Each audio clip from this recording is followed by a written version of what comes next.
everybody, welcome to Author Eke. Today I have Mike, who is a fellow soldier. So I'm going to say thank you. It's November, and November 11th is Veterans Day. So go out there and say hi to a veteran and stop by and see one if you know one. Shake his hand, shake her hand, do whatever you got to do. So, hey, Mike, go ahead and introduce yourself, and let's go down the path of from before soldier to Oh soldier God. and Uh, after. yeah. Hi, I'm Mike Bennett. Uh, Before I was a soldier, nothing really of any great renown. I went to the University of Maine at Orono, um, and that's actually kind of where this story starts. Um, Back then I wanted to be a writer, and I was in an honors seminar, thing, Mhm. and Stephen King came and lectured to us. If you know Stephen King, he wrote Mhm. a bunch of books, horror stuff. Oh yeah. But he is from Maine, as am I, or I grew up in Maine, and I still identify as being from Maine. So that was kind of part of the genesis of me wanting to write. Being inspired by someone like him. Which I didn't do. I went into the army. So you start writing manuals or whatever, reading them mainly. So that's what I ended up doing. And I spent 30 years both active and in reserve. Okay. I started off in the infantry. I was an enlisted guy at Fort Dix, and I had I don't remember the company commander, I don't care, but I do remember First Sergeant Raymond Showers. For whatever reason, he liked me and saw potential in me or something, and he got me to go to OCS. Oh, nice, excellent. I guess. I remember a few first sergeants. Some of them were. I remember my drill sergeants. Holy smokes, Drill Sergeant Pugh. This guy was Everyone does. 5'7", weighed about 100 and 200 pounds. Was a Vietnam veteran, Ranger in Vietnam. Well, And then we had another drill sergeant. He was the bad cop. The other guy was a good cop. And man, he would. But once you got to know him, after basic and AIT and stuff, I got to know him. But yeah. he was a good guy. But I saw the other drill sergeant when I graduated ANOC. He was a sergeant major. So time flies. So I eventually I was commissioned as an infantry officer, and I did my time as an infantry guy, and several years later went to the Q course. Of course, I went to Ranger School. When I was an infantry guy, and back then that was the late mid late 80s, where my feeling was, if you're and it's gonna swear, didn't swear, pretty good. I go ahead. I don't care. So if you're a fucking infantry lieutenant, you're not Ranger qualified. There's something wrong with you. Because there was no war going on. Right. Going on. So eventually I migrated to the Q course and whatnot. And like I said, I spent a good deal of my time actually in the reserves. A funny story is I was a contractor working in the Pentagon. I was walking down the hallway, and at that point I was not doing anything. I was in grad school, and walking down the hall, and the guy who was the battalion commander of the SWIX training group when I was going through, David McCracken, sees me. He says, "Hey man, how you doing?" I'm like, this guy was a full bird colonel when I was captain, and he's like, "Hey dude,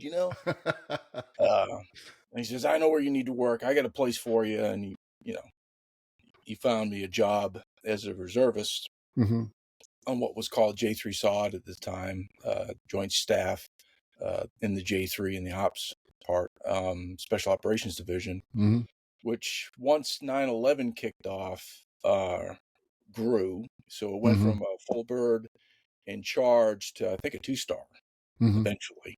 And it's now called DDSO. That's the last time I knew it was Deputy Director of Special Operations, J37 or something like that. And it was all kind of counter-terrorist related, and we ended up writing the war plan, the campaign plan for the whole GWAT response. Excellent. It's kind of what we did. Cool. Well, I spent some time down at Eglin at the Ranger School. Yeah. It was in 1979. We had a lieutenant. I was in a straight leg infantry platoon, but it was an aerial rifle platoon. And we got a second lieutenant, just got out of Ranger School. I thought it was a good idea to take his platoon down there to aggress the Rangers for 30 days. So we did everything with the Rangers except jump out of the airplanes. He made us do everything: the rappelling, the snakes, the Yellow River, the rafting, patrolling, everything. But we always kept pogey bait in our pants pockets for the Rangers. So when they attacked us and they killed us or whatever, we said, "Hey man, pogey bait in the right pocket." So they were nicer to you then. Yeah, that was a fun time. Of course, the water was cold. November, that water is damn cold. I'll tell you that right now. Oh yeah, that's damn cold. And I went. It was June, July when I went through. My best friend, who was stationed up in Alaska, he went through in the rain. In December, January. So he sewed on his tab with the white dental floss. That was the thing of the time. So and you'd see guys. You check. Yeah. You check out the shoulder. Oh, okay, he's got a tab. But then you see the white thread, and that's what it means. They don't do that anymore. You get the Velcro things, you stick it on. But yeah, that was kind of the cool guy thing to do back then, I guess. Yeah. It was a good time as a lieutenant. Again, I felt, just me, it was essential for a young infantry lieutenant to get that. The older NCOs didn't give a shit. They were like, whatever. Right. But I think the younger guys certainly responded. The lieutenant had a little street cred when he walked in. I mean, he's still a lieutenant. You know that. Right. But it helped a little bit with credibility, and I think it even helped with your senior officers when they're evaluating some young lieutenant. They're like, okay, well, this guy seems to have some of his shit together. Yeah, I think this guy's had some sleepless nights. Oh, hell yeah! I mean that's what it was all about. Yeah. And then the other thing that made an impression on me was we had in my squad, in my platoon, we had several bat boys, and we had a E3, which is not, typically in the regular Army, an E3 can't go, but if you're in a Ranger battalion, you can. And you'll have E4s, fairly prevalent. You got to go to the Ranger qualification. You got to go to the qualification for those into the school. Yeah, all that crap. So, but I mean, for an E3 PFC to go to Ranger school, I was like, holy shit. And the story with me was I kind of breezed through almost the whole thing, and I almost got best Ranger. I forgot what the hell it's all called, until like the very last patrol where I collided with a guy in midair on a jump, and literally just slam, and then we hit the ground, and both of us were passed out. But the story with this kid, he was a Ranger Monroe, and he had, again, his PFC, and he had failed either a platoon sergeant or platoon leader, job. Yeah, role. And the RI goes to me, goes, okay, Ranger Monroe needs a go so he can get through the school. Because you're the last days of the course, so he doesn't get rolled over, so he can graduate. And he says, Ranger Monroe needs a go, and you're going to be his platoon sergeant, and he better fucking pass, because if he doesn't pass, you don't pass. You get me? And I was like, "Who, sergeant?" One of those things. And the better part really is my first patrol. Mm-hmm. I was the patrol leader in I guess at Fort Benning, the Mm-hmm. very first patrol. Mm-hmm. And we're doing our thing, and again, these guys were high speed rangers, Right. so we had to come back to the ORP and almost not lost, but motherfuckers are asleep in the You don't want patrol to be base. lost. I've done that. They're racked out. They don't hear us coming, so they're not signaling to us to say, hey, here we are. So we're on azimuth and we're going back, and we're like, shit, they're asleep. They're not. Where are we? And we Mm-hmm. don't know. We don't see them because it's dark. So Monroe had put a piece of glint tape on a tree, and of course we had the nods, Mm-hmm. PBS 5s, right? Yeah. Yeah. And the glint tape just, and then he had not an IR, sorry, not an IR flashlight, but you could remember those gooseneck, Oh yeah. the Take the flashlights, red the out and put a gooseneck hole in it ones. in the thing. You could take the filters out of the bottom, put them all together, Yeah. and it in effect was like an IR flashlight. And it didn't have a great beam for hundreds and hundreds of miles. It just had a short thing. Right. But we were so close, right up on the thing, but we didn't see it. And then he takes a flashlight and he shines it on the glint tape, and of course now we see, we're right on azimuth, we're right there, and we kind of made a little bit more noise than we should have, to make sure the guys in the patrol base were awake when we showed up, because that would have been a no-go for me anyway. If those guys were asleep. So he kind of saved my ass early on, in the course, and then it was kind of my turn. Your turn. To return the favor later on. It's always reciprocating. Yeah. Yeah, I like to hear the Army war stories. It doesn't matter who, Navy, Air Force, Marines, Army, doesn't matter. So you got out of the Army. Yep. And you said, I'm going to write a book. Yeah. So tell us about it. The short story, I had retired from the Army in 2015, and a couple of years later, my mother's getting older, and not really doing well, and I knew that, but my brother was home taking care of her, and finally I made a call one day, and I could just tell, it was a shit show, and he was having a hard time dealing with it. It was that bad. So, I just said, fuck it, I'm going to retire, period. Quit. So I put in my 2 weeks notice, and then I ended up going back home. Sometime during that process, she's on her last leg, and I said, I'm going to write a book. And I did. And I self-published. The first book I wrote is actually called Las Vegas and $12 a Day. And I got it published, got it printed, and I got it into her hands, I think, Christmas Eve, the day before Christmas that year. And she was, she had COPD and dementia, and she gets this thing. She's like, "Oh my God, you wrote this?"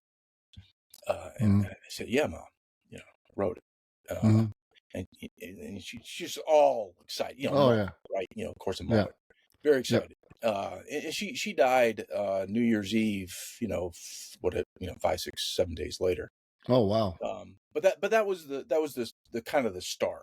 I always wanted to write, yada yada. Like I said, I started back school, and so I started that, and then I, after a while, I said, there's some legs to this, so I could write some more, and I did.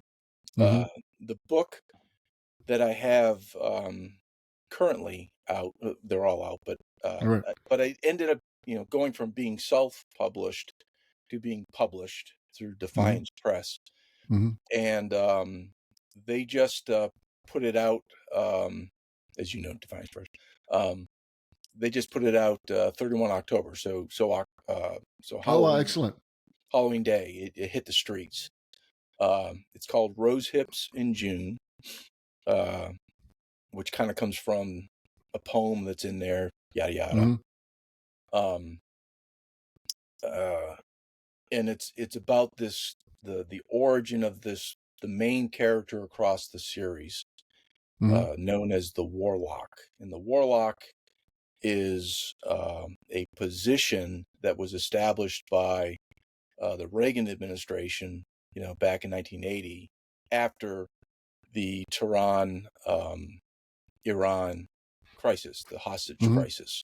Mm-hmm. So the CIA director at the time, Bill Casey, said, "Hey, our covert capabilities is kind of slipping. We need to do something." So they established this office, outside of Title 50 authorities of the CIA, Mm-hmm.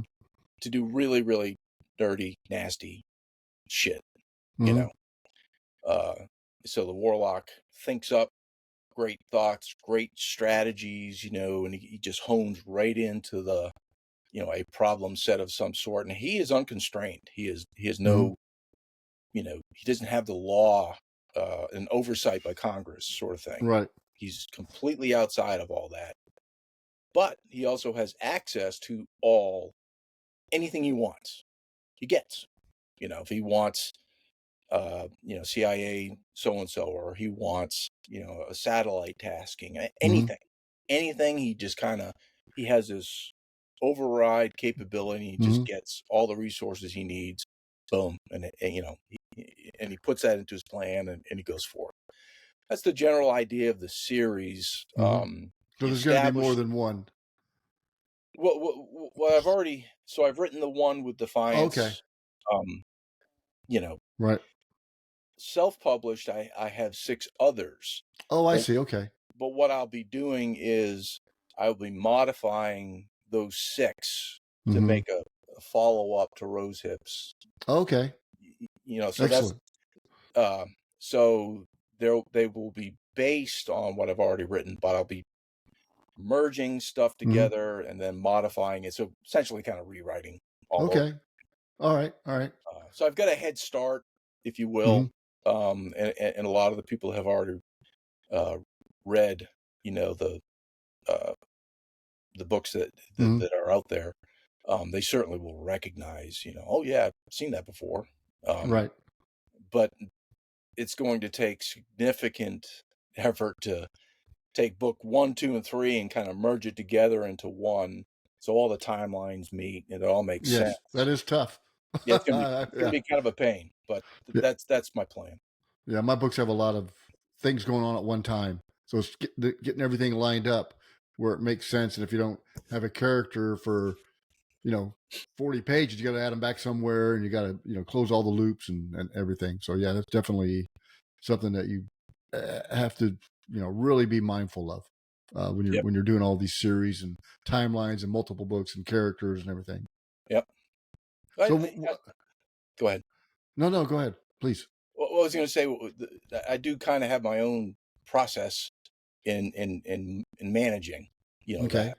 I have a spreadsheet, and each book that I have written, I lay out all the characters and each event by chapter, Mm-hmm. pretty much, but in chronological order. And then I save that, and then when I Mm-hmm. write the next book, I go back to that thing and go, okay, where's a time slot available to stick, whatever. Right, right. So I try to keep consistency of across all the books by managing it that way, because I can't keep it up in my head. I forget, what I eat this morning. I don't know, whatever. So that way the writer's curse. So what did I just write this morning? I don't know, So That's for if you sure. had very specific questions, I probably could recall it eventually. Right. And go, oh yeah. Right, exactly. But, So yes. when do you write? Do you write like? Do you have a time frame or a window you like to write in, or how much do you write a day? You have a goal? What do you do for yourself? So like right now, you might be able to see the silver behind me. I'm in an Airstream. This is my home away from Nice. home, and Nice. this is the second year I've gone to Whistler, and I have a blog, my author site. Mm-hmm. Which And is author, AUTHOR, MikeBennett.com. okay. So I have books there, Hmm. signed copies, Right. uh, and then I have a blog, and part of the blog is about writing, and then part of Hmm. the blog really is about this whole Whistler thing. So last year I wrote, a couple stories or just updates Hmm. to the fans, right? To the fan Right. base there that, Right. um, this year. So this is the second year. So to answer your question about writing, I fit in writing between when I go snowboarding. Okay. That's so. So you Uh, don't get a lot of writing in. well, I still do. I mean, it's a pretty long day. When you're Right. sitting in this thing is literally a tin can. Right. Um, and get heaters going and whatnot. But But they it don't can rust still, either. It's aluminum. They don't rust. They don't no, rust. They'll no, no, last no. forever. And you can see the outside Yeah. looks the same as this. Yeah. It's the stainless steel. I bought it used, but it's still quite serviceable, to use an Army term.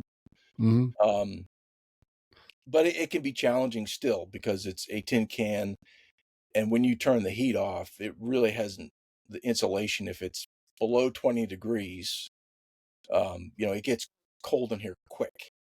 Uh, life inside this tube Yeah. is kind of challenging. But Right. I go ski, for 3-4 hours at a Hmm. whack, maybe 3, maybe 4 times a week, depending on the snow. And then like on the weekends, I just don't do it because the mountain is absolutely insane. It's Oh, that's crazy. packed. It's nuts. It really is nuts. This place is huge, and it's a So is there gonna be a book in the series taking place in the mountainous region well, skiing? well. So the book that's out now, Rosehips in June. The character himself is Canadian, Hmm. so and he's working for the U.S. government, Hmm. but and the reason for that is so part of the whatever there this is better if you can Okay. see that. That's part of the basis of the book. Uh, the Warlock himself, the first guy, was a World War II vet in the Hmm. unit called First Special Service Force, which was a joint U.S. Canadian commando unit. Hmm. Uh, the Devil's Brigade. You've seen the movie? That's what it is. The Devil's Brigade. William Holden, like Okay. 1956 or 58 or something like that. Hmm. Um, so and this guy grew up in the Banff area, which I did ski uh, years ago. Hmm. So yes, there's mountainous skiing. There's little excerpts of little pieces. I think in subsequent books, across the books, I make some little oblique Hmm. references, kind of to the Whistler vibe, if nothing Right. else. Okay. Um, so yeah, that stuff does kind of sneak in the little details. Certainly in this first book, and then the other ones. There's a couple books. I Hmm. think the last two where I'll make reference to this kind of not necessarily living in an airstream sort of deal, but Right. yeah, like any writer, right? I Hmm. mean, you end up taking little pieces of stuff you've done, Yep. and then you slot it in there in your Yep. writing. Oh yeah. And I do a lot of research for my books. You probably do stuff that you may have not have done. And I mean, I do a lot of technology in my book. I add a lot of Mhm. technology that may not exist right now, but you got to make it believable enough to where Right. hopefully somebody, oh yeah, that's Yep. possible. Right. So research takes a long time. So, and, just not writing. People think, oh, you just sit down and write. Well, maybe some Right. people do, but No, I've got I to do research. I got to tell you what's kind of blows my mind sometimes is writing now, you've got the internet. Mm. Tell me about something. But guys that wrote, pre-internet, forever. I mean, this stuff was in their head. How did they do research then? Right.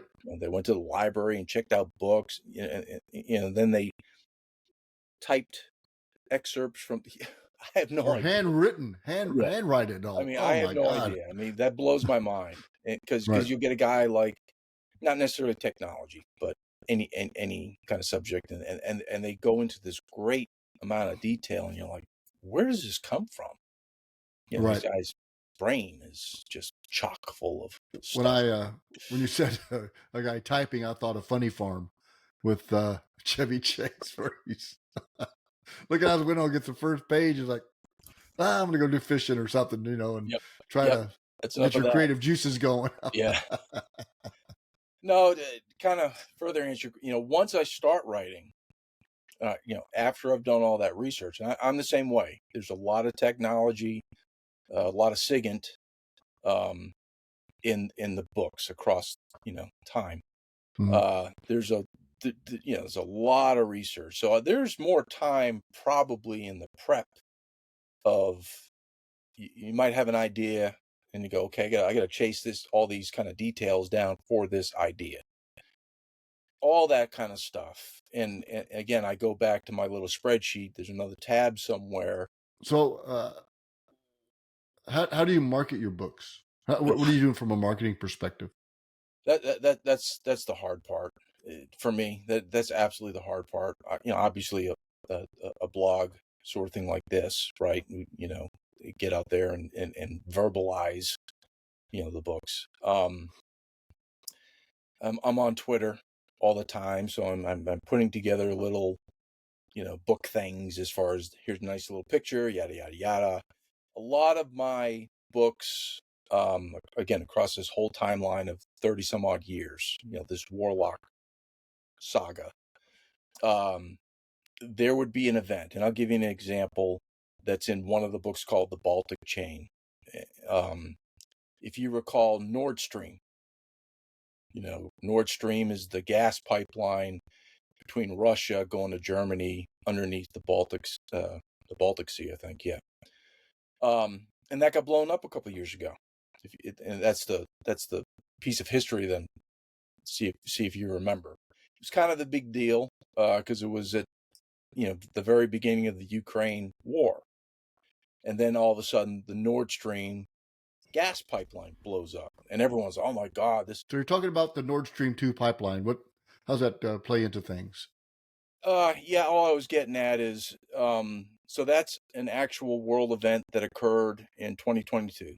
Well, I wrote Baltic Chain in 2019, and that's one of the major plot points is the Warlock targets Nord Stream 2 with a cyber attack, without getting into the book in full details. Right.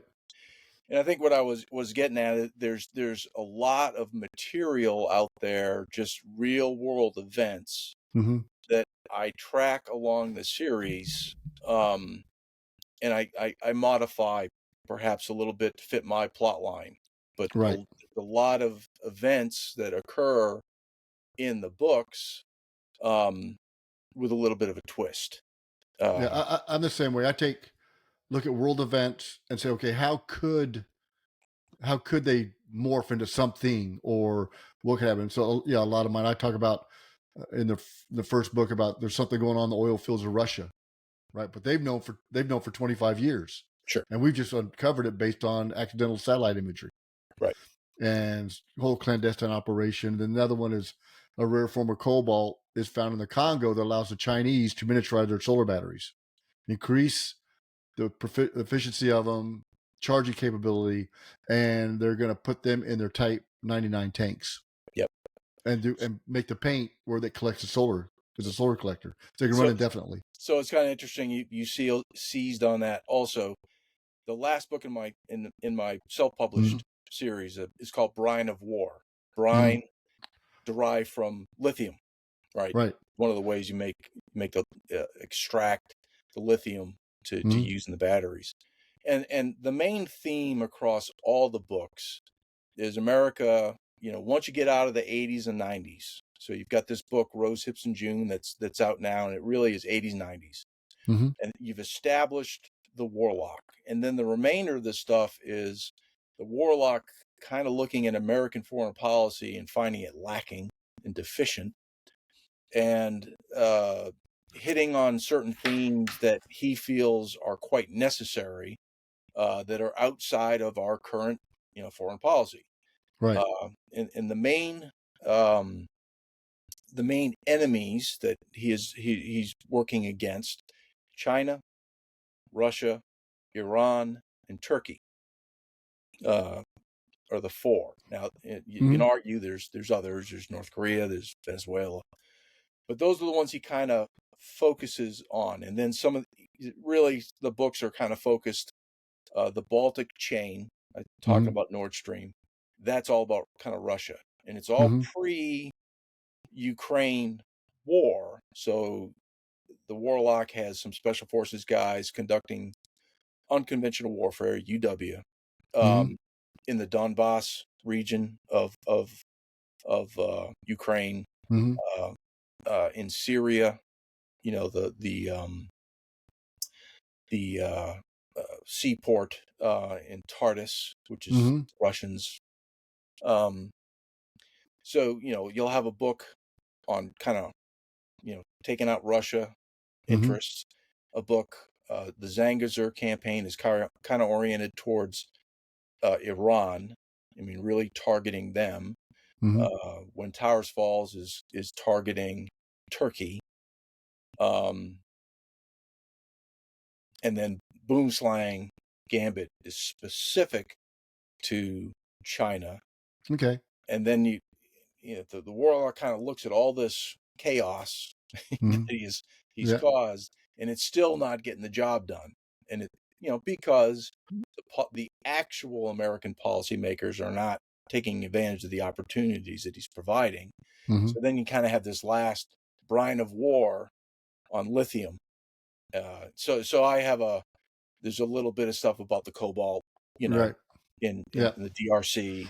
And there's a bunch of operations in Africa where the warlock has some guys that do hits on Chinese infrastructure, but it makes it look like it's the Wagner Group of Russia doing it. Okay. So you'll get in the the books. There's a lot of misattribution of who's doing what. The United States never appears to be the one conducting all this chaos and mayhem. It's Russia is hitting the Chinese, whatever, or China hitting Russia. So there's all this kind of misdirection going on. But lithium, cobalt. That's the way it's supposed to be. Yeah, it's all. Something I said. Well, I talked about that or kind of mentioned it in one of the books, and like, oh, how'd that even happen, right? Some things like what's going on in Russia with the Ukraine hit some of their ports in the Black Sea, and but I like that because you do a little bit of research. You look at what some past events foretell future events potentially, right? That's why you read history. So how do you market? What do you do from a marketing perspective? Because that's what I find the toughest part of the book is marketing the book. You put it out there and you think, everybody's going to read it and nobody knows who you are. Exactly. And that's the hardest part. Getting on a show like yours always helps. You have people, they go, oh, that looks pretty interesting. I'm going to check into that. Next thing you know, they buy the book or whatnot. When you're not famous, that is definitely a challenge. But that's one avenue. I do a lot on Twitter where I take these real world events that are going in Gaza or whatever, and and they are related in some way across all these books, and I'll put together a nice little tweet with pictures and whatnot. Say blah blah blah blah blah. Oh, by the way, I've kind of done something like this already in the Zangezur campaign on Iran, or I've done da da da. So boom, throw it out there on Twitter. That's really my only. I do have a Facebook thing that I just post. My books have pictures. or Mm-hmm. graphs. And it's, the first third of any of the books really is almost like a college research paper. Mm-hmm. So you set up this whole thing about lithium, Yes. Yeah. all about EVs and all this kind of stuff. There's a whole bunch of stuff, and it's footnoted, Mm-hmm. and then in some cases I will take a graph, or I'll take a photograph, something, a Mm-hmm. picture or whatnot.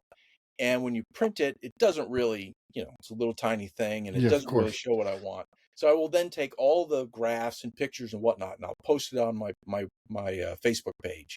Mm-hmm. So if you're a reader and you really kind of want to see this map, of Africa Mm-hmm. that shows the rail line going to whatever port on the west coast, Mm-hmm. you can go to the website, the Facebook page, and there it is. You can blow it up on your screen. You can drill down to it and look at it. Um, Yep. That's pretty cool. and some people, even though I say it in the beginning, Mm-hmm. they oh, I can't read. Well, go to the fucking Facebook thing. Like I Yeah, said at the it's right beginning, there it's in right there, large. and look at it. Zoom. Um, you know, so you have limitations with print copy, and that's one of them. Right. Um, but as far as marketing, that is difficult. This time around, again, I've written 7 books over the course of 2 years, Oh and I wow. have a following. Some people on the Twitter that like and write reviews, and that's another thing. Mm-hmm. Hey, if you buy the books and you like them, if you don't like them, write a review. Say, hey, Yeah, this reviews are sucks important. ass because Yes. blah blah blah, whatever. I'm not saying be malicious in writing a review, but if you feel something is lacking or drags along because there's Mm-hmm. too much technical stuff, okay, it doesn't trip your trigger. I get it.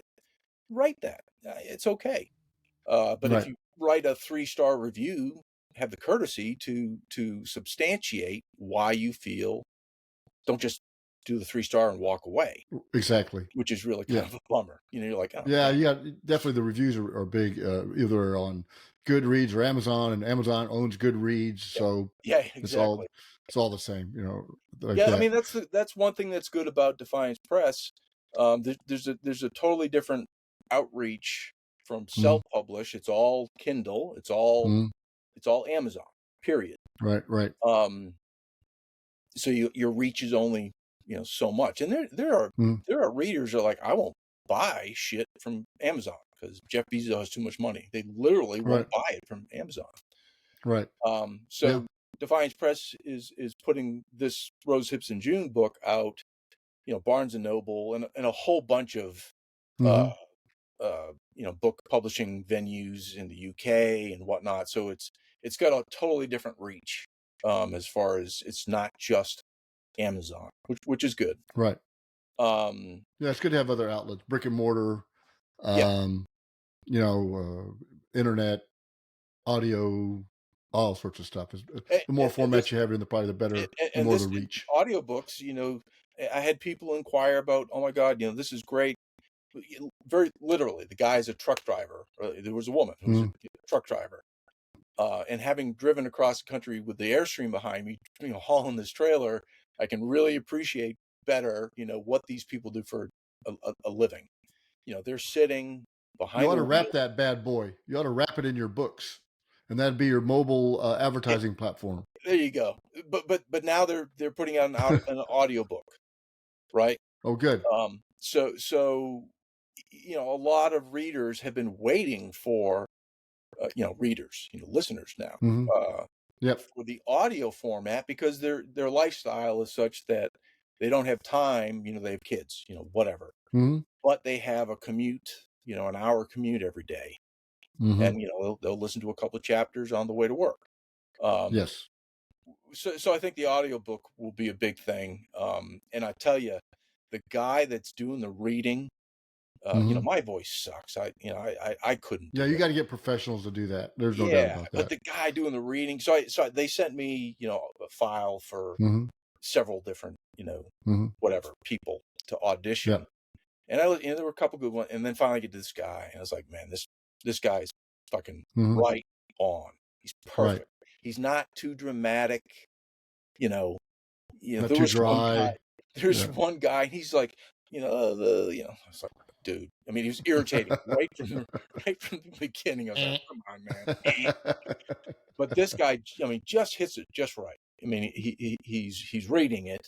Mm-hmm. You know, there's a little bit of inflection and drama in his voice, but he's just, to me, you know, I was like, Right. that's perfect. So then they sent me like a checkpoint. You know, he'd read further, and I was like, man, just keep doing what you're fucking doing. You know, Yeah. I'm not going to direct you. I'm not. I don't know. You know. Well, they're professionals, right? So they should hopefully know what they're doing. This guy just, he just, I thought was great. So I'm really looking forward to that coming out. I literally will buy it myself so I can listen. You know. Yeah, I do that. I listen to it because I like to hear it. And I want to hear it in someone else. You know, I hear yeah. the voice in my head when I'm writing, and I don't like listening to my voice. Right. So you listen to somebody else's. Yeah. So it'll be cool. What's the name of the book again? Let's get some folks out to get that bad boy. Rosehips, all one word. Rosehips in June. Of course, it's on Amazon. Mm-hmm. Mike Bennett. So you can search it that way, and boom, it'll pop up. You know, they've got to kind of get sorted out. You know, Kindle has like a separate page, and then the paperback and hard copy has a separate page, which are disconnected from my series page of the self-published books. But you have an author page that's to link all those books up, right? Well, yeah. I mean, I'd have to update my actual website for the Rosehips in June. So there's that, and I would say that is the best one. It's technically it's the 7th book that I wrote, but I went back to the beginning of the origin of this warlock guy back to World War II. Okay. It goes from World War II. You get this little blurb of he is a commando from this unit. It then goes into the Tehran 1979, you know, hostage crisis, kind of, because this guy is going to evacuate SIGINT data from what were called the taxman sites. So back then, Iran was kind of our friend. Why? Because they were the Shah of Iran was against the Soviet Union, and they permitted CIA to put SIGINT sites in the very northern part along the Caspian coast. And those SIGINT sites were called taxmen, and they recorded the telemetry data from their missile testing that the Soviets did in their missile ranges on the southern part of the Soviet Union. Anyway, blah, blah, blah. So, you know, it starts there. That book, Rosehips in June, is the origin of this concept, which is validated. And there's a couple, you know, funky little operations that go on that Soviet Union ain't gonna like. I'll just put it that way. And it, you know, oh well, they crumbled anyways. The whole idea was to accelerate them losing, and that, you know, so you did that. And then you roll into the 90s, and there's kind of a whole different set there. So most books that I write, half of the book is kind of a signals intelligence, you know, technical intelligence kind of orientation. There's something in there. It's very technical. And then the other half of the book is unconventional warfare, special forces stuff. Where, you know, maybe where, like I said before, recruiting somebody in Algeria, that's going to hit targets, you know, and make it look like Wagner Group, but you know, we're recruit, you know, so unconventional warfare type, guerrilla tactic type stuff. So those are the two halves of the book. All of them, each one kind of does that. Boom, boom, boom, boom, boom. Rosehips in June. Amazon, you should be able to find it on Barnes and Noble. I mean, there are, I can't remember them all. There are other ways to obtain there's it a ton. other than Amazon. Yep. So. Yes. Excellent. So go out there, folks, get his book. He'll be writing another between snowboarding. Yes. So I look forward for the summer. You know, I've got my snowboarding face on. This is actually, I just glue it on. Part of my disguise. You gotta fit in. Yeah. You gotta fit in. Yeah. All right, Mike. It's great meeting you. And I would say is go to my website itself, author Mike Bennett, and you can kind of read up on, these books and what, I have an extended, summary of each book and how they all fit. And then, of course, you can follow my Whistler ski travels, which is, fascinating to everybody. So you get that. Excellent. It's a good hook. Excellent. All right, Mike, you take it easy and watch out for the snowboarders. Yes, sir. The ones that really don't know what they're doing. Yeah, that's me. So, all right. Talk later. Bye. Later.